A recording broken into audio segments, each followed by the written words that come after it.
ท่าไร19,990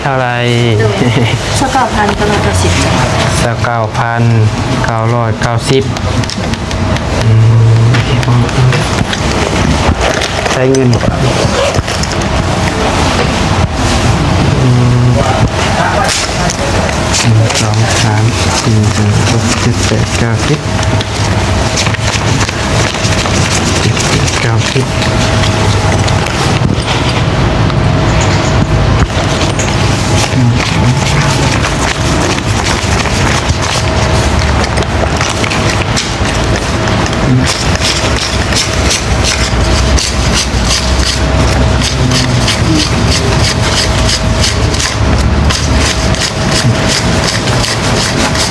เดินทางเป็น10 บาท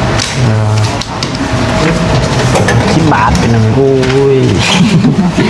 ยังมีทอน20 บาทก็ไม่ได้บางทีได้เลยเนี่ยได้แล้วแล้วนี่รอโอเคนี่รุ่นนี้เลยพี่น้องเนาะ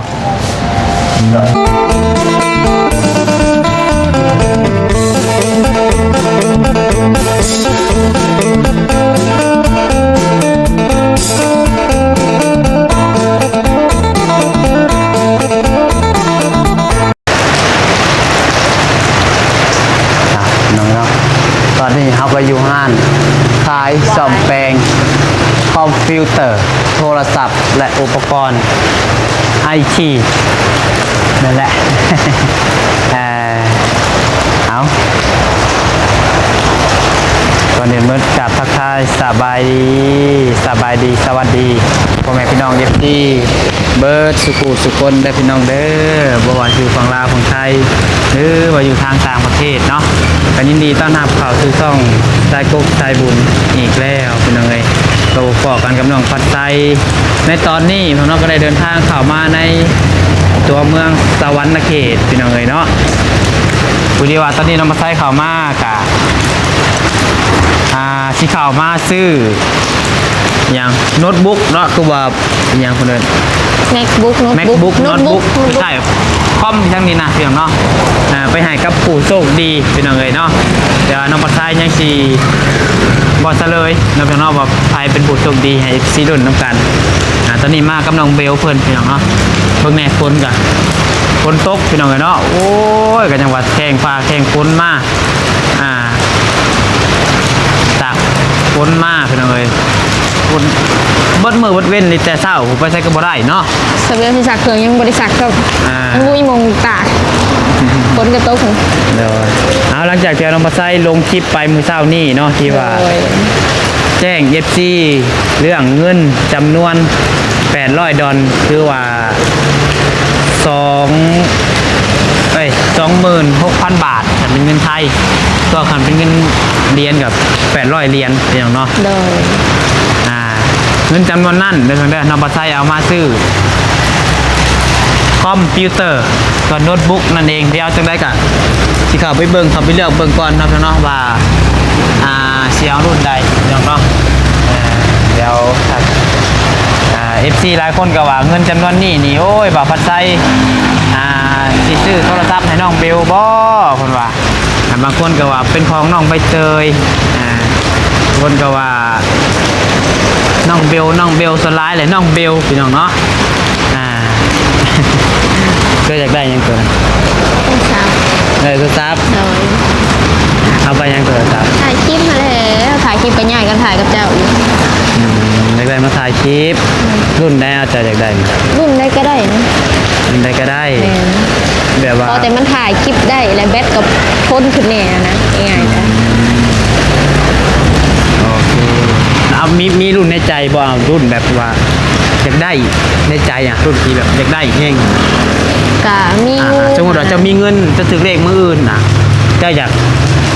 ได้โทรศัพท์รุ่นใดอยากได้ก็เรื่องอยากได้คน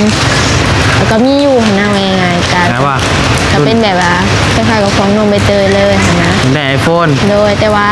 ถ้าว่าถ่ายคลิปอะไรแบตก็อาจจะบทนปันไดนะถึงมันสิออกใหม่อยู่แต่ก็อาจจะบทนปันไดนะ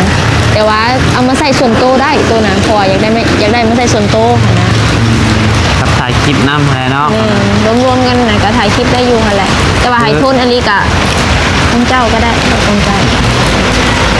อยากได้โทรศัพท์มาถ่ายคลิป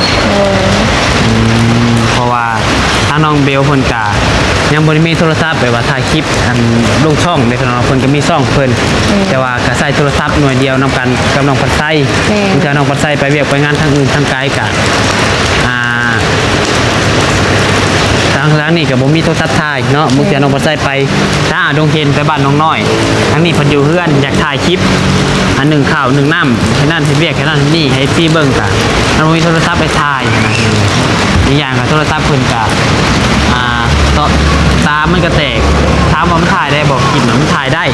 แต่ว่ามันมั่ว ฝุ่นเข่าเรียบร้อยเลย ทางหนามันกับคุณขาวเบิดกันเนาะนั่นเดี๋ยวเนาะเป็นเราเดี๋ยวรุ่นต่อไปแต่ว่า เดี๋ยวเข้าไป แล้ว เดี๋ยวเข้าไปเบิ่งอันนี้ก่อนนะโมแมนเจ้าจะได้เจ้าคือหู้โมแมนเจ้า ก็ไปซื้อนะยู่ มาซื้อคอมเจ้าอยากได้บ่จากคอม ก็อยากได้ยุ เบิ่งตามเครื่องเพิ่นได้บึกถ่ายทางง่ายกันเลยมาเบิ่งก่อนเพิ่นเนาะรุ่นไหนเด้เนาะ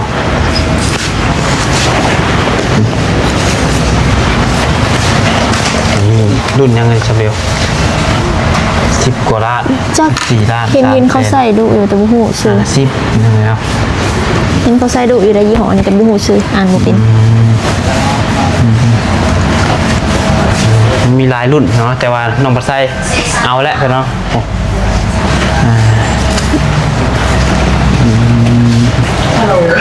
เดี๋ยวพามาเบิ่งรุ่นที่ว่าน้องปัดไซซื้อเนาะอุ้ยกำลังให้เพิ่นนั่นหายเพียงไงลงขอบอกข้อมูลไปทั้งแล้วว้าวก็บ่เป็นตัวซ้ำชุดหาเราไม่เคยบอกก็ได้แต่ไม่สุดบอกนี่เนาะ ยังหลายคนอยู่ โดยแต่ว่านี่เห็นเรื่องละสาขาส่วน รุ่นที่เอารุ่นนี้เพียงเนาะซื้อเพิ่นได้ก็ได้ ในตู้ ไนโต้ไนโต้นี่รุ่นนี้เป็นยังไง ฮะ ราคา20 ล้าน993,000 กีบคือว่าตกเป็นเงินไทยก็ประมาณเกือบ 30,000 เนาะ 29,990 บาท 30,000 บาทประสันซะพี่น้องเลย2 สล็อตนี่ใช่ป่ะ มันเรือเหล็กเดียวนึง 30,000 มีทอน ทอนโบราณกระทอนเด้อ ฮะ เอาสเก่าถ่วนด้วยเจ้าเหล็กงามเนาะปลายปัญหาไม่เพิ่นไปเติมน้ำมันซะตอนนี้กำลังลงโปรแกรมบ่ ผมก็ยังมาเรืออัปเดตเรื่อง โอเคพอน้องภาษากับบุคอยฮู้เรื่อง เราก็ยังประมาณ คอมแคมไปจังเพียงกะไอ้เคยพามาซื้อเพียงเลยว่าไอ้เคยเพิ่นสิปลูกเกี่ยวกับคอมแคมนะแบบว่าเพิ่นเยี่ยมสูงเนี่ยน้องภาษากะเลยว่าหาทางไอ้กันพามาซื้อเพียงเนาะ เด้อ โอเคนี่แหละ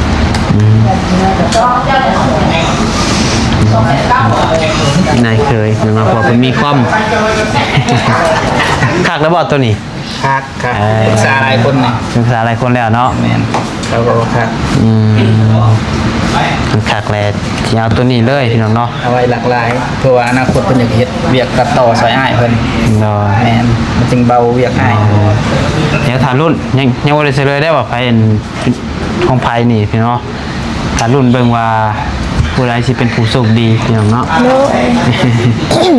หลายคนก็ว่าน้องเบลก็จะได้โทรศัพท์ผู้น้องเนาะน้องบ่ใช้เพิ่นมาซื้ออัน 3 โมงครึ่งเลย ต่อออก โน้ตบุ๊กบ่เพิ่นเอิ้น เลย ตัวคอมนี่แหละ ต่อรูปเนาะเอาเล่นอิเล็กเตอร์ เอาเดี๋ยวตอนนี้ให้เพิ่นลงข้อมูลนั่นนี่ให้ก่อนพี่น้องเนาะ ก็ตัดต่อวิดีโอนะบทจริงตัวใดตัวหนึ่งก็ได้ที่ว่า แป๊บนึงพี่น้องเนาะเดี๋ยวหยุดไปก่อนก็ได้ มีเสียงมียังขนาดถ้าสั่งมาสิลงของ แล้วก็หยุดไปก่อน ฮะชอบเพลงไหน เบิ่งเด้ออันหนึงบ่จื้อเบอร์ตัวเองแป๊บหนึงอันนี้เพิ่นลงชื่อเด้อ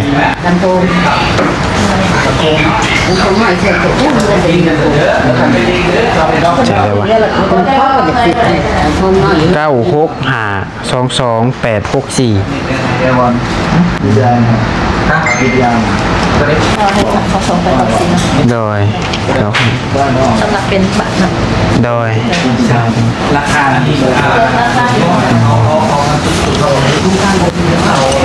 เดี๋ยวเพิ่นนั่นถึงจ่ายไปเดียวเนาะโอเคเพิ่นลงโปรแกรมให้ก่อนพี่น้องเลยเดี๋ยวที่นี่เพิ่นบ่มีไอโฟนขายป่ะเฮ้ยหมูถ่ายคลิปเป็น เอามันว่า สิกิมันต้องกับ12กับ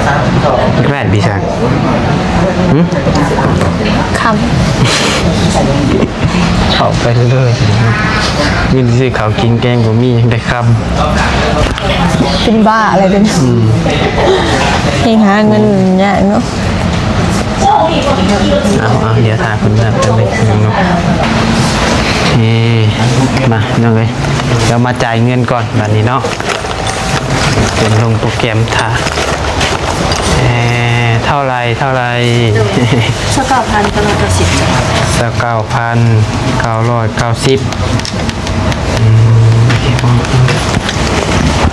ใช้เงิน2 3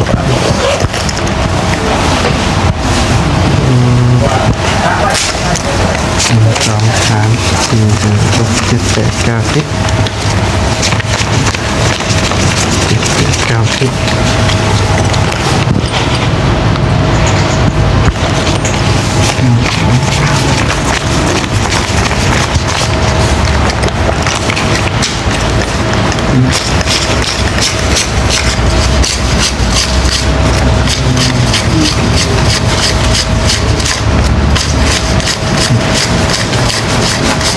เดินทางเป็น10 บาท 10 บาทเป็นหนึ่งอุ้ยขาด ยังมีทอน 20 บาทก็ไม่ได้ป่ะ บ่ได้เลย10 บาท6 กีบ เจยขอบใจเจ้า เรียบร้อยเพียงเนาะ เจอเรียบร้อยมีการรักษากล่องอุปกรณ์ครบ ท้าวพัดไส้เดี๋ยวไป ถ้าเพิ่นเอาเครื่องให้เลยกะ30,000มีทอนเพียงเนาะคอมหน่อยนี่ราคา 30,000 30,000 บาทมีทอน ให้ได้เห็นผู้โชคดีเนาะ โดย เดินนำกันได้แต่ถ่ายเบิ่ง เลยมันดังเลยอันไหนเราออกแบบไหน ได้ไปใช่เลย งานดังๆใครคือคนไทยเลยการลงรถการลงทุนเรื่องจากเรื่องว่าก็สิบทจะให้ปั๊บแต่งเอง เป็นยังลงโปรแกรมให้อยู่ไปนี่คือเอาไว้บ่สมมติว่ามันเป็นหันเป็นนี่เลยบ่มีใบยังบ่เอามา บ่จำเป็นบินไว้ก็ได้1 มา 2 มาในตู้เครื่องเขาจะมี SN มีซีเรียลมีกด E จะมีเดนนำเข้ามาเขาจะมีระบบกดสอบอีก อ๋อโอเคใบนี่ดูสำคัญเนาะ ลูกค้าเอาไว้บึกกันได้ไม่มีอย่าง คือว่าอยากถิ่มก็ได้เนาะ แต่ว่าลูกค้าบริทีดีกว่ารักษาไว้ โอ้โหย่านว่าแบบมันเหียมันยังอะนะขนาดย่านแบบมันเพมันยังเขาก็สิใช้ตู้ไว้เจ้า มีแต่ตู้เครื่องนี้สมมุติว่าเนาะถ้ามีลูกค้ายังที่ลูกค้าบอกเขามาในห้างที่ว่าลูกค้าก็อยู่ใกล้เนี่ยก็สามารถส่ง NDD เข้ามาคุยกับทีมงานจะทีม NDD เข้าไปให้ลูกค้าก็บ่ต้องได้เข้ามามันจะสบายอันนี้ โดย จะง่ายกว่า อ๋อ สิบ่มีหยังหลายดอกขั้นพื้นฐานนอกจากว่าหนักๆเราจะเอาเข้ามาหาเอา โดย กันนั้นตกกันให้ รับประกันจักปีก็ 2 ปี รับประกัน 2 ปีโอเคคือตัวนี้นี่เป็นรุ่นใหม่เนาะมันเป็นรุ่นใหม่นะครับ ธุรกิจห้องเช่าได้ห้องพัก เราบ่ใช่บ่ค่อยฮู้จักหรือว่าอะไรคอมแคม ยังมียัง แต่จี้ใช่ก็ได้ครับโอเคถ่ายเป็นลงโปรแกรมให้ก่อนจ้ะหน่อยถึงแล้วไปอยู่ด้วยกัน ที่ว่าเราไปซอยอยู่ข้างนอกเรายังไงกันจัง โดย ดีเลย ก็แล้วแต่บางเทื่อกะไปเบิดทุกบอลบางเทื่อก็ได้มันแล้วแต่หั่นนะมันแล้วแต่บางเขตเอาไปบางเทื่อก็แถวในเมืองบางเทื่อก็รักคือปักเซ่กันอยู่ใต้อีกแหละปักเซ่โปนโดย เห็นแล้วลงมีช็อตมันเป็นดีเซโปนแบบที่มันยิงกันอยู่ในงานเกี่ยวกับ อ๋อแม่น จะเป็นตาสวยเหลือเราอันนี้ โดย ได้บุญหลายเนาะเราเห็นเนาะเรียกนี้ทั้งได้โปรไฟล์เนี่ยทั้งได้บุญเนี่ย ได้เร็ว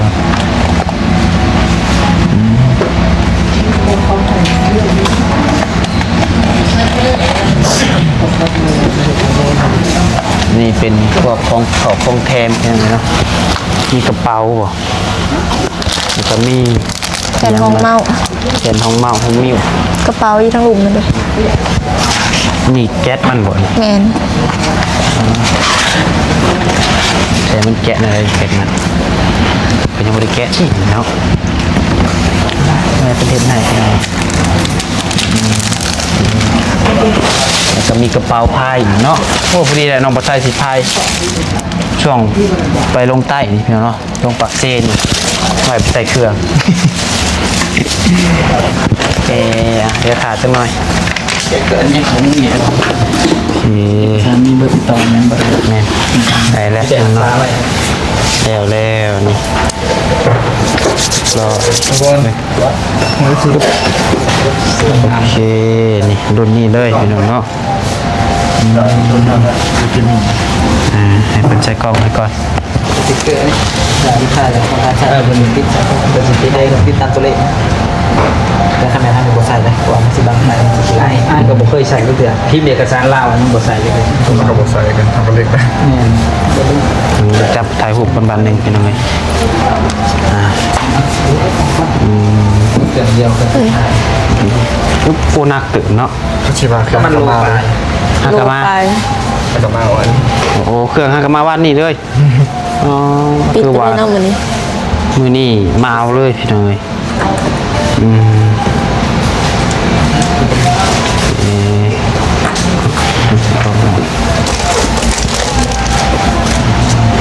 เนี่ยเพื่อนเนาะ ของแซมมี เดียวเกิดเป็นห้องเงาอันนี้ไอโฟนนี้เปิดแล้วตัวนี้ได้ตัวเปล่าใส่แคนเกที่ใส่ในนี้วอลขึ้น5ทิศน่าจะของมีขึ้นโซลาร์ตาอยู่หรือมีที่กู้อยู่บ่ก็เลยบอกกู้กลางจะเป็นฟ้าเดี๋ยวบนสมุนจะบริบอกมันมี นี่ของแถมเนาะ ต้องเสียบขึ้นเลย นี่สิเป็นของแถม บางทีมันก็ มีเมามีหยังพี่น้องเลยเนาะ ดูมากครับมันจะเป็นเวลาเกิดมันก็งานก็สมบูรณ์เลยได้น้อยนะถ้ามันบกตกบกกระทบแห้งกับบกกระทบร้านไหนเขาบอกบอล เรียบร้อยพี่น้องเห็นโอ้ย เรื่องปัญหากับทงแทนมันแม่ใส่ถ้าใครจะได้ก็ได้ตัวนี้ครับเขาก็มาบอกแล้วแต่ต้องดูเป็นง่ายกว่า อันนี้ใส่ของแถมเนาะ กระเป๋าก ระเป๋าใส่มันก็ลด เลือกใส่ก็เลย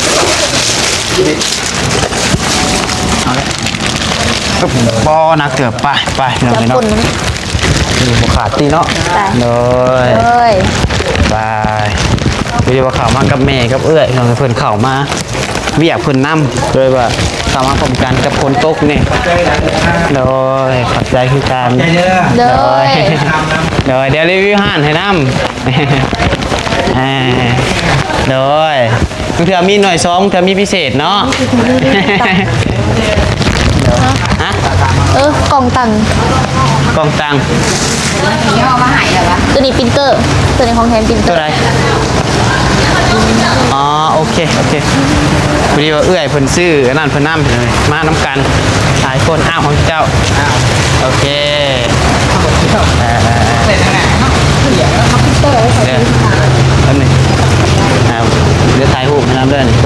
ดบอลนี่ถ่ายทางไหนโอเคส มาถ่ายรูปก่อนมาถ่ายรูปนะทั้งนั้น